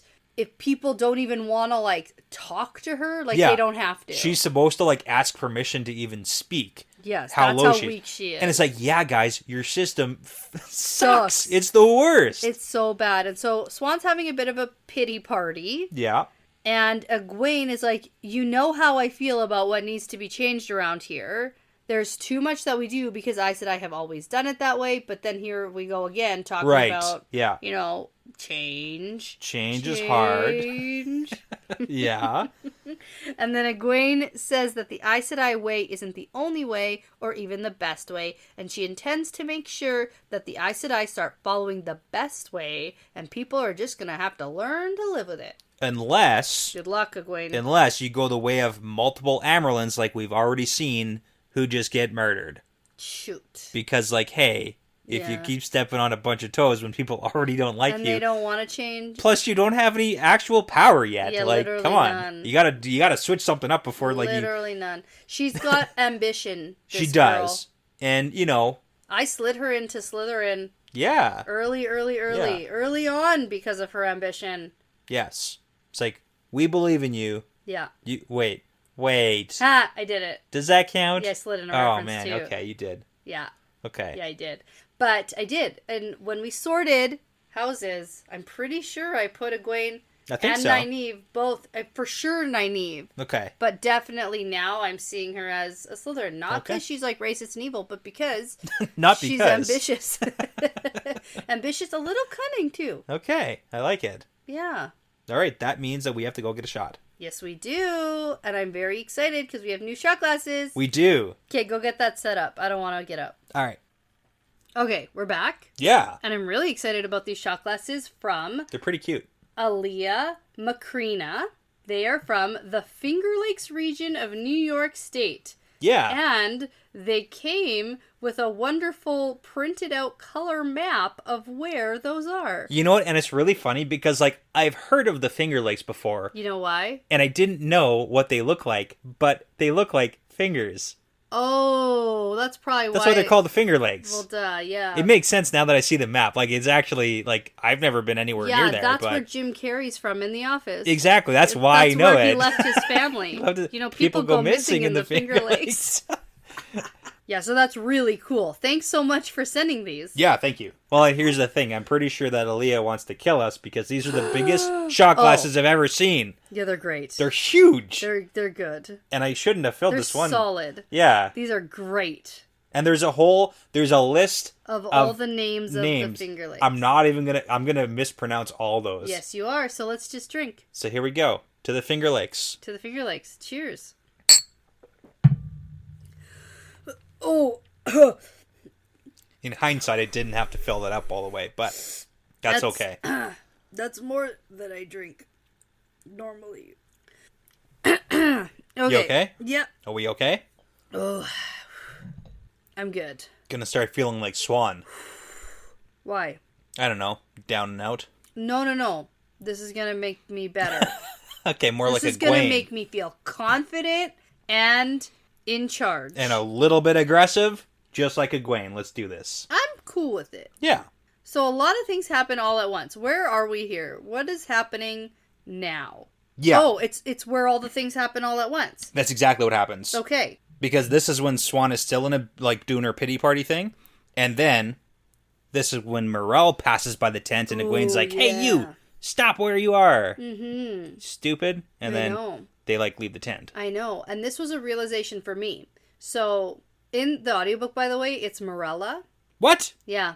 That's crazy. Okay. It can't possibly be... I think that's one of the names that's, like, maybe is Morel or Morella. Yeah. Depending on who or when it's being recorded. Oh, yeah? I think maybe. so. I could be wrong. This chapter was Morella. Okay. And I was like, who? Oh, right. Right. Morel. Yep. Morel.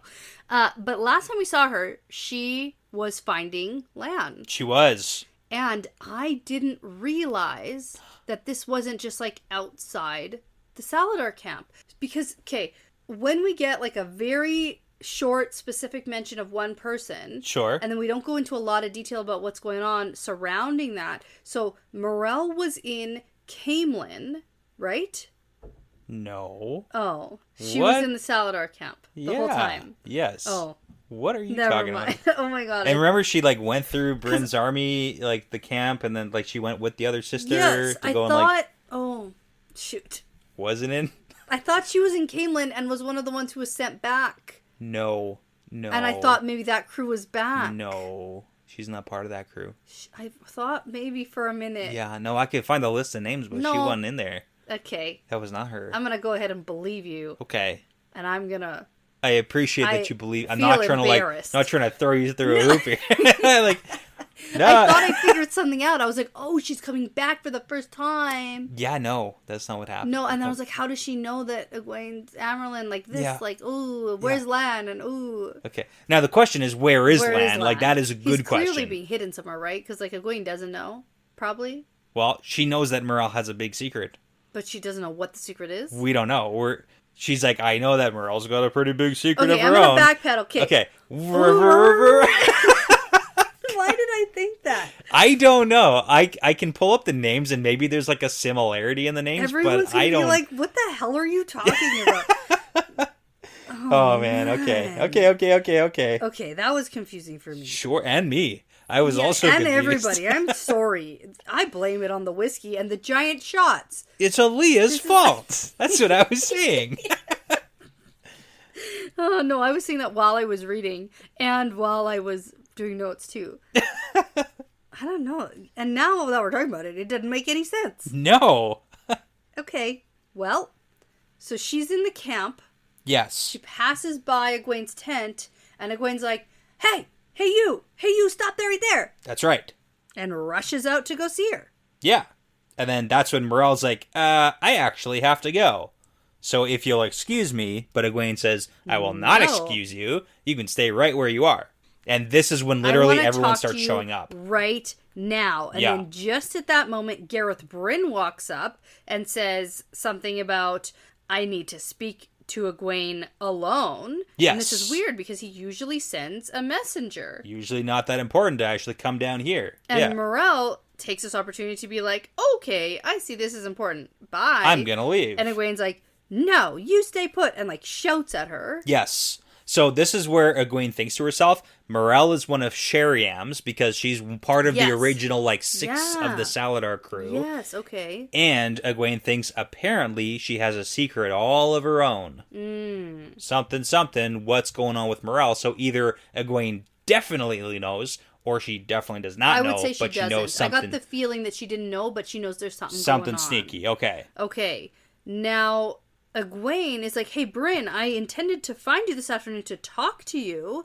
And he says there's something important that he needs her to see outside of camp. Yeah, because she tries to dismiss him and was like, hey, we'll talk later. But he says, no, you gotta come with me. Yeah, one of my patrols found something you need to see for yourself. Yeah. So right away she's like, Yep, sounds good. Morel, you're coming with us. Swan, go get my horse. Yeah, so basically she can tackle like a couple things at once. Without delay. Yes. This was all very quick thinking. It's all very quick. On Egwene's end, and Yeah. I'm pretty impressed. Yeah, let's like walk. this. We're going to walk and talk. And it's very decisive and impressive and commanding. Yeah, and Morel goes with it because Egwene is being so commanding. Yes. At least in part because of. Right. And normally, this would be a very annoying trait of Egwene's, but now, in the position that she's in, this is what I need to see from Egwene. Yeah, and like the sisters need a strong hand to like handle what they're doing. Yes. Otherwise, Morel's going to go off and do whatever she wants to,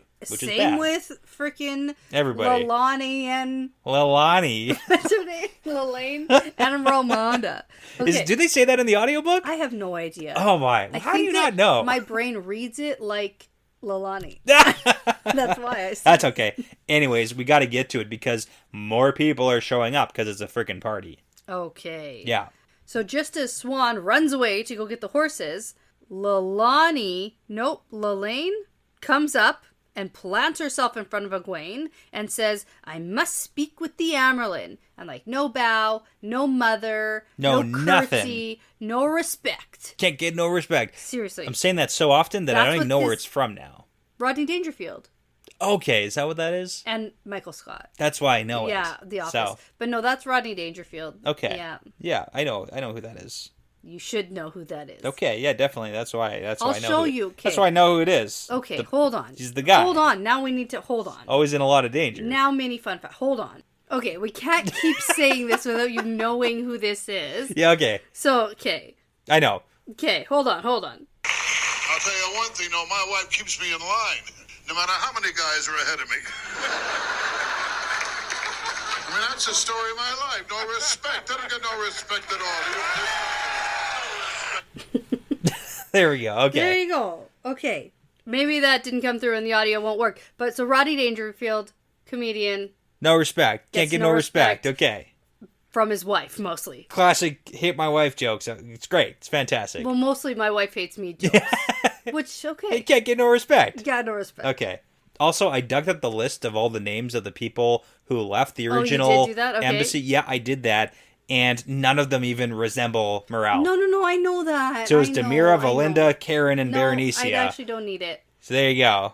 That's okay. Those are the ones who are coming back from Caelid? You know what? We both didn't know something, and that's okay. Except mine's pop culture that I know. Yeah, and I know we all the time. Okay. So there you go. That's fair. Okay, getting back on track. Right. Okay. We do have a chapter to discuss here. Egwene is gonna get some respect. She will, hopefully, maybe. We'll see. We'll see how this goes for her. We'll Yeah. see how this plays out. Yeah. Because this is where Romanda, in the next second, comes up too and has Yeah. a little showdown with Lelani about... Okay, that's her name now, because Yeah, that's how I say that's it. fine, that's fine. About who gets to weave the ward against eavesdropping. Yeah, they like both embrace the source, and Newsflash, technically it's supposed both. to be... Both of them are doing it. They're both doing it, but Egwene is supposed to be the one to like do it because she's Amyrlin, but nobody cares if she's Amyrlin. Yeah, that's the problem. That's one of the problems. Yeah, so the Yeesh. reason for all this commotion is that Delana is making trouble again. Yep, here we go. She's planning on putting a proposal before the Hall about the Black Aja. She wants the Hall to condemn Elida openly as Black Aja. Yep. And they tell Egwene that she must speak with her and tell her to stop. Yes, it's Because a terrible this is plan. A terrible plan. Terrible. And even a hint of this has everyone like super on edge. And not just the sisters. It's getting around to the soldiers and the servants. This is bad news bears. Well, it's like bad to spread the rumors because then it's like, okay, are they admitting that it's real? And it's like, oh my god, they're in the tower and people are going to like blow this out of proportion. It's a whole thing. And it's gold that is coming from a Black Aja. It's so good. It's so funny. Oh, yeah, well, that's kind of the point. It's like... It is, yeah. but it's like so funny that the entire issue is being stirred up like very openly, and like this is a bold strategy from a Black Aja being like, let's call, and to be fair, it's probably not directly from Delana, it's probably from Halima. Oh, yes, exactly. Like Halima's the directing Forsaken, everything. so yes, that's right. But it's like great. Okay, so Egwene is like, hey, what do you want me to say to her? Yeah. Okay, I agree. Okay, this yep, that's bad.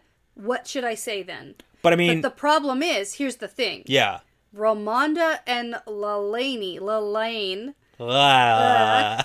can't agree on how to handle this, and Egwene knows that. Yeah. And so by her saying, okay, I agree, problem, what should I say?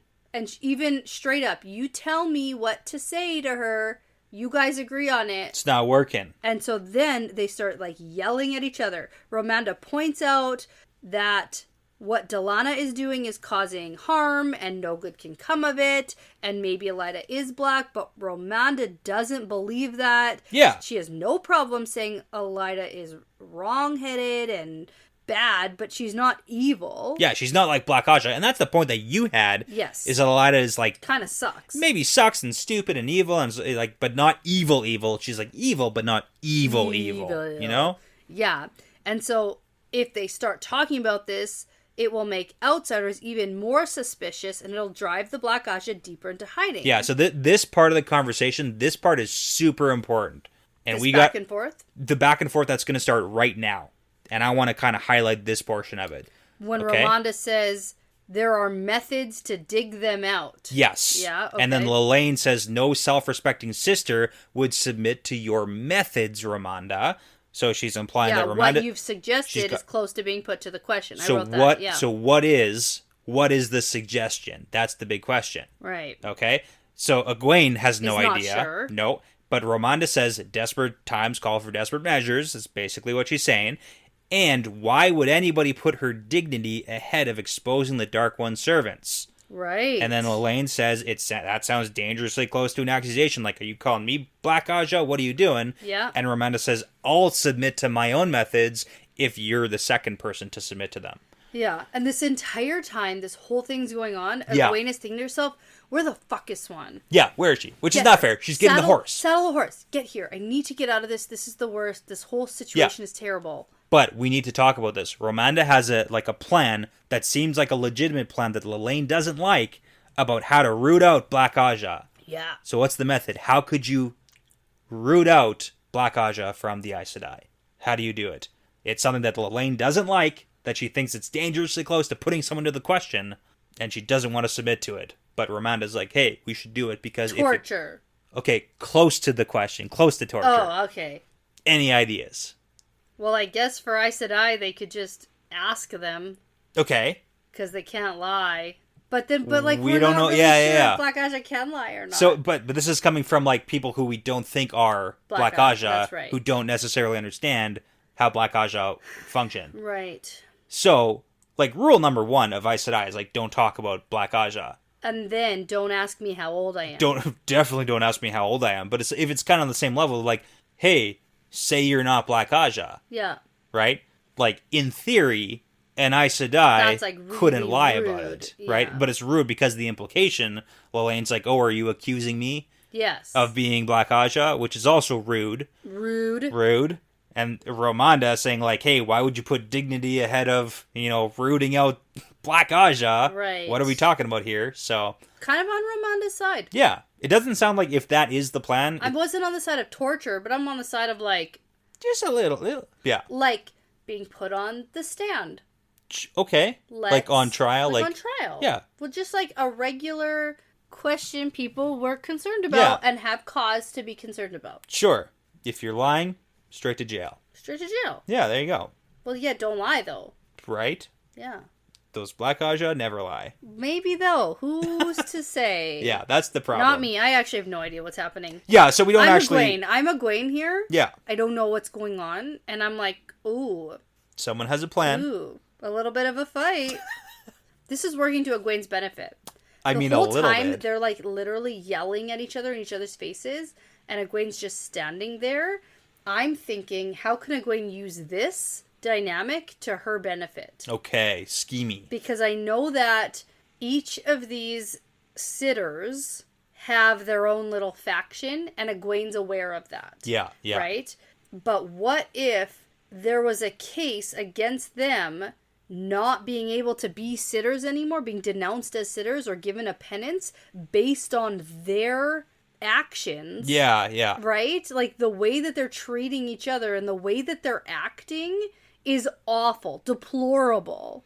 Sure. Right? But by your standards, not necessarily by, like, Aes Sedai standards. But that's what I'm saying. Like, how can she utilize this clear disdain for each other and this, like, open argument in front of people? Like, how can she use this to her benefit? Yeah.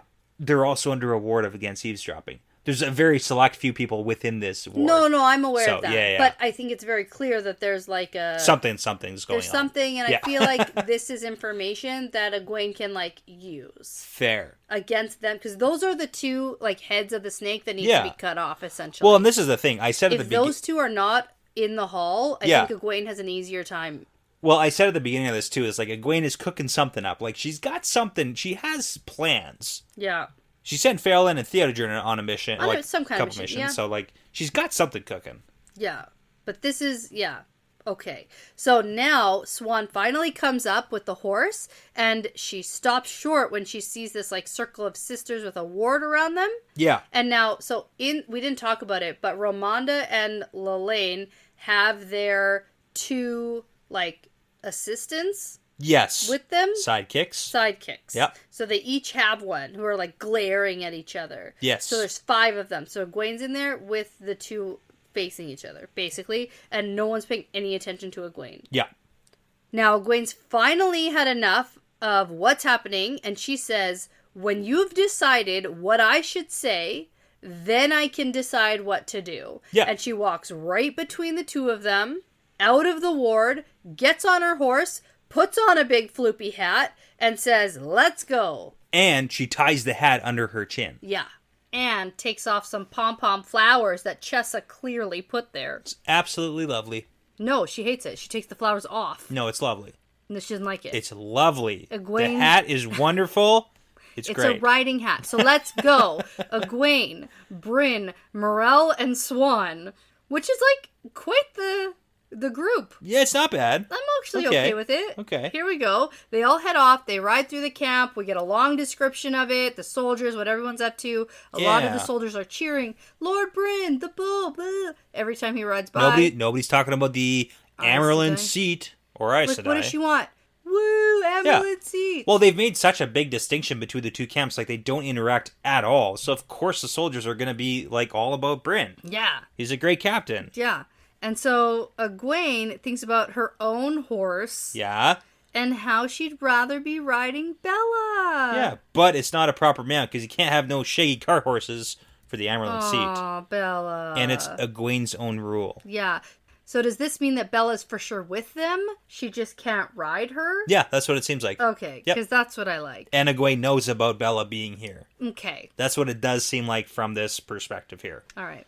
So now Egwene asks Brynn if he expects any opposition ahead on their march. And she asks this all the time, turns out. Yeah, well, a couple times since they left Saladar, because it's an important question. And he says, probably not, really, until we get to Andor. Yes, and he's not looking forward to that. So Brandy is the same as Altara, where they're all fighting and scheming against each other. And we kind of know that because it's just a weird little collection of individual towns and cities and nobles and lords and ladies and everything. So right. But so they're not going to band together to oppose them, but Andor will be another matter. Yes. And I think he's not looking forward to it because that's the army he used to. Yeah. General, right? Well, absolutely. But also Andor is like a more collective nation. Yes. Like that's going to be an actual problem that they have to face of like, are there going to be issues of us bringing an army through another nation? Right. Because we have to march through it. Yeah, we have to like go through there. So yeah. And I mean, Rand's in charge. Yeah. So, yeah. I mean, Bashir, right? So like, who's really in charge of what's going on in Andor? Well, and I mean, Brynn doesn't know. No, he doesn't. He doesn't know. He has no clue. And even if he knows that Rand's in charge, he doesn't know. Has some clue. He doesn't know how Rand feels about it. Fair. Because bringing an invading army, even to just be like, we're just passing through. See, that's something doesn't work that well. Egwene should tell the wise ones to tell Rand. Sure, there's lots This is an important thing. There's lots of things. We don't need to share, like, life details that we don't really need, want to share. Yeah. About, like, what's going on mentally with Rand. But, hey, I'm bringing an army through Andor. Can you tell Rand about that, so that he knows we're not an invading force. Also, it's like Matt's Band of the Hand. Also, well, sort of. They're trailing it's- behind at the end. It's still Matt's band. Not really. It's not being led by Matt. But it's still his people. Yeah, but... Talmanis is in charge. It's still the same guy. I know, we haven't heard from him, and it seems like Bryn's army is growing bigger, because all the people are joining his, and not the band, right? But we don't know enough about that right now, so... No, we But don't. we get a really important question that Yes. everyone asks next. Yes. When we get to Tarvalon... If... When we get to Tarvalon... Oh, it's optimistic. How do we plan to take the city? How are you going to do it? How are you going to do it in one day? Yeah. One day, 45 points. 42-day plan. 40 days. There we go. 1 point per day, 42 days. And we have 45, Tarvalon, so there we go. Okay, we start day 45. We have Tarvalon. Work backwards. Day great. 44, what does that look like? Okay. So, I've got some answers because nobody has asked him this question yet. Number one, maybe communicate with your general about what the plan is when you get to the place you're trying to invade and conquer. Maybe. So he's like, nobody talked about that yet, but he does have a plan. He does have a plan at least. Well, okay, so this is the first part of the plan. He hopes that by the time he gets there, he's going to have 2 to 3 times as many men. And with that, he's going to siege the city. Yeah. Because that's how you take a city, it's siege warfare. Yeah. We've been over this. Take it over. Take it over, you siege it, which means you basically camp out outside until the people inside start to die and starve. That's what a siege is. Right, and that's why Egwene gets very uncomfortable with this plan. A little bit. And then we get some backstory here because he mentions the hardest part is going to be finding ships to block North and South Harbor, because we know Tarvalon is the island with the 2 harbors on either side, because the harbors are as much a key to taking the city as is holding the bridge towns. Right. So basically you got to cut off the 6 bridge towns and you got to cut off the 2 harbors so that nobody or nothing, no supplies can get into Tarvalon. So eventually the city runs out of supplies. Cave and we get what we want. They have to cave and, give up basically. And so Morel hears Bryn talking about laying siege to Tarvalon and sort of says a little snippily. Yeah. Archer Hawkwing besieged Tarvalon for 20 years and failed. And this was 1,000 years ago? That's what the history is with Archer Hawkwing, right? You got it. Okay. So that's really good. Yeah. So 1,000 years ago, sure. How much accurate information about that do we actually have? Number one. That's a good question. Number two, she says, you expect us to wait 20 years? Yeah. And Bryn's like, no. Nope. What do you want to do? You want to attack the city? Direct assault? Because we're not breaching Yeah. So what's it called? The wall? Yeah. What's the wall? What's what called? What? That's another name. Another name for a wall? Okay. The Shining Wall? The Shining Walls? The Shining Walls of Tarvalon? Is that what it is? I mean, they're pretty shiny. There's power, Orgubel. My brain just reverted to first 2 books. Sure. Danny? Okay. When I was very sure that the walls around Tarvalon were called the Dragon Wall. Oh. Okay. And that's what the Aiel climbed over. Right. To get to Dragon Mount. You know the whole I didn't know. It's convoluted. My brain just thought. Yeah. The Dragon Wall. Okay. That we had to. That's not that. No, I know that. I know that now. I'm going to make that very clear. I know that now. Hey, you got the time frame for Archer Hawkwing's reign, so I got some things. Really solid. Other things. Not so much. I'm getting. Okay. I'm working on it. That's okay. I know what the Dragon Wall is now. So the point is, Bryn's like, hey, a direct assault isn't going to work because Hawkwing tried that too, and they all got slaughtered because no army has ever breached Tarvalon's walls. And Egwene thinks, that's not technically true because secret histories. Secret histories. Yeah, so, okay, we got... why share actual histories with the people? Well, then people will know that you're not an indestructible force of nature, You got to keep up the facade. But I guess the general public doesn't really have to know. But as far as Aes Sedai are concerned, the whole organization, no one knows the full history. You keep it secret. But that's what makes everyone so wildly arrogant. Yeah, is they think they're part of this indestructible. But it's technically we only got invaded by an army of dreadlords and Trollocs. Technically, and the White Tower got plundered and burned. Yes. So there's that. And then Trollocs. Trollocs and Dreadlords. Dreadlords. Yeah. And then at the end of the War of the Second Dragon, who was Guerra Malsan. Yes. An army tried to rescue him before he was gentled, And they also reached the tower. But Morel and Bryn wouldn't know that, only Amyrlins would know that. And certain librarians... Why share any information about your history with anyone? Yeah, Who exactly. cares? I agree. Keep it secret. Under wraps, so no one ever knows. I love it. Okay. No, I hate it. An interesting point, though.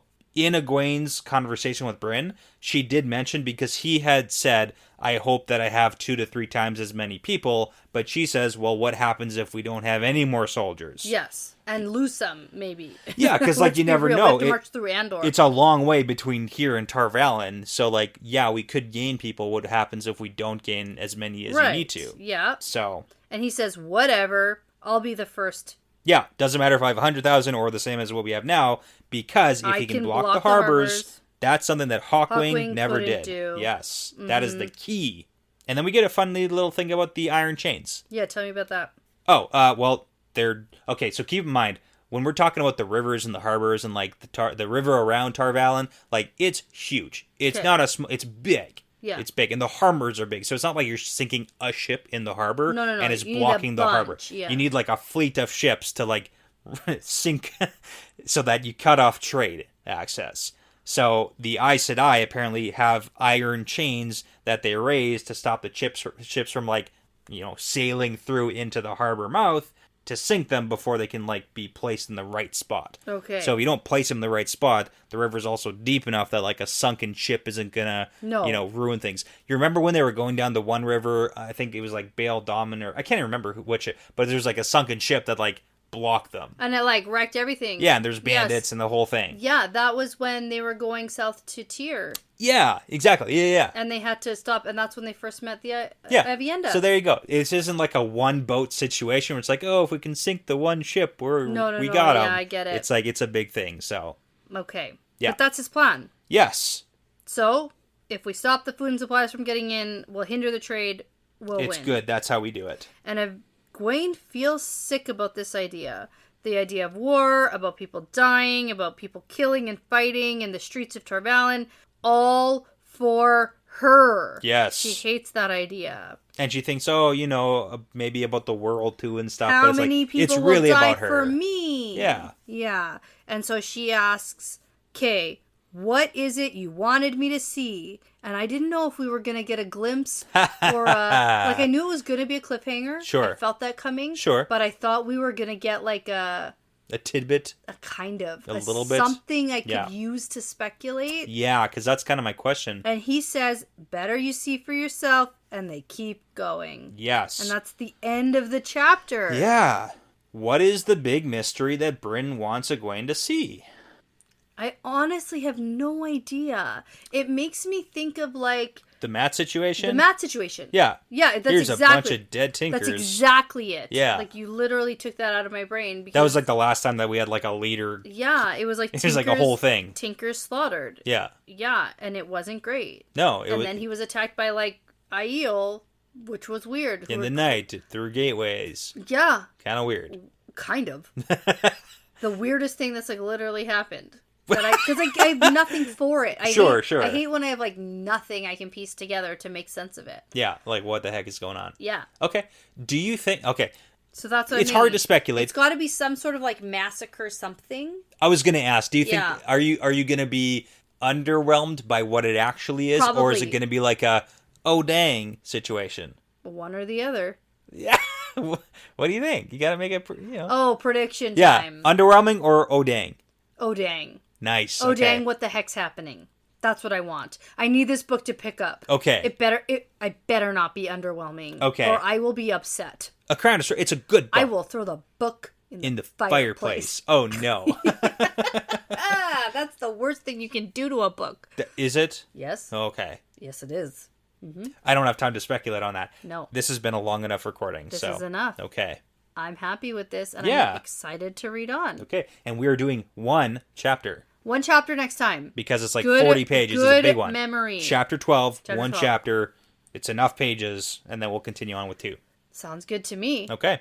So now before you let some questionable or not questionable people swear fealty to you and take them on as your new sidekicks, I'm going to say that this is part of the pattern now. Yeah, it's part of the pattern.